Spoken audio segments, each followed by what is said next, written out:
10 رمضان اس عظیم شخصیت کا یوم وصال ہے جو اسلام کے قیام کی عینی شاہد، اولین حامی رسالت، پشت پناہ نبوت، والدہ بطول، زوجہ رسول، عطائے ربانی، زینب و کلثوم حسین و حسن کی نانی، اسلام کی خاتون اول گویا حوا کی ثانی، جنت مکانی، تبلیغ کی وجہ روانی، ہم سفر فخر موجودات، جن کے شوہر نبی خدا، رفیق حیات مصطفیٰ، جن کی بیٹی ام حبیبہ، داماد شیر خدا، توقیر چوکھٹے سردار الانبیاء، طاہرہ پارسا کوہ وجود و سخا، منبع پارسائی و تقوی، ناصرہ محسنہ خاتون حجاز، عقیلہ قریش، محسنہ اسلام، ملکۃ العرب، خدیجۃ الکبریٰ رضی اللہ تعالی عنہا، جن پر آسمان سے سلام اترا، بغیر کسی توقف کے ایمان لانے والی، راہ تبلیغ میں ساتھ بٹانے والی، محبوب خدا کی دل جوئی کرنے والی، مصطفیٰ کے زخموں کی شاہد، امت کے غم سے بوجھل قلب مصطفیٰ کی تسکین کا سبب بننے والی، آپ کے گھر کو مسکن ترویج دین بنانے والی،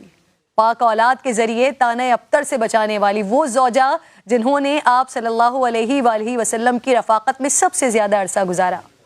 25 سال آپ کی خدمت اقدس میں وقف کی یہ سال گزارے، آپ کی موجودگی میں نبی کریم صلی اللہ علیہ وآلہ وسلم نے دوسری شادی نہیں کی، آپ نے اپنے چچا زاد بھائی ورقہ ابن نوفل سے سرکار دو عالم صلی اللہ علیہ وآلہ وسلم کے فضائل و کمالات سنے، علماء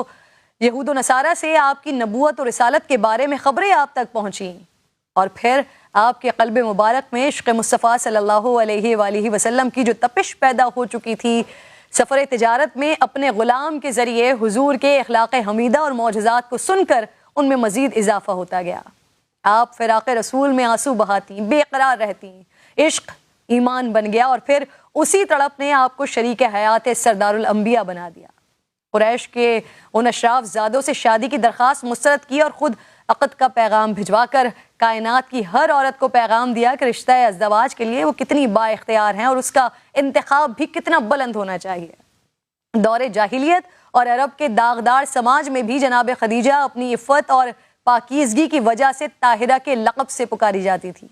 ان کے والد قریش کے ایک کامیاب تاجر تھے، انہیں اپنے والد کی مہارتیں ایک ایسے وقت میں وراثت میں ملی جہاں معاشرہ مردانہ غلبے والا اور خطرناک تھا،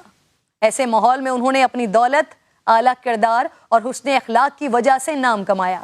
سیرت خدیجہ ہمیں سبق دیتی ہے کہ کامیابی دھوکہ دہی اور بے ایمانی کے بغیر بھی حاصل کی جا سکتی ہے۔ دوسرا سبق جو خاص طور پر خواتین کے لیے ہے کہ خوفزدہ کرنے والے عوامل کی پرواہ نہ کرتے ہوئے مقام و مرتبہ کیسے پایا جاتا ہے۔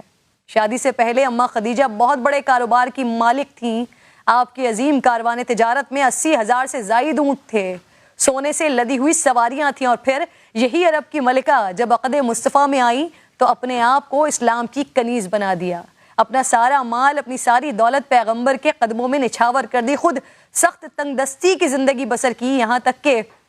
بائیکاٹ کی سختیاں آپ نے برداشت کی، کئی دن فاقوں میں گزرے، صرف درخت کے پتوں سے گزارا کیا کرتی تھی، جس کے نتیجے میں آپ کی صحت بھی خراب ہو گئی جو آپ کی وفات کا سبب بنی۔ اماں خدیجہ وہ کہ جن کے لیے حضور اکرم صلی اللہ تعالیٰ علیہ وآلہ وسلم نے فرمایا اللہ تعالیٰ نے مجھے اس سے بہتر بدل عطا نہیں فرمایا، وہ مجھ پر اس وقت ایمان لائیں جب لوگ میرا انکار کر رہے تھے۔ اماں خدیجہ رضی اللہ تعالیٰ عنہا نہ صرف دین اسلام کی خواتین کے لیے بلکہ دنیا کی خواتین کے لیے رول ماڈل ہیں۔ اللہ رب ذوالجلال ہمیں صحابہ کرام اور اہل بیت و اطہار کے نقش قدم پر چلنے کی توفیق عطا فرمائے۔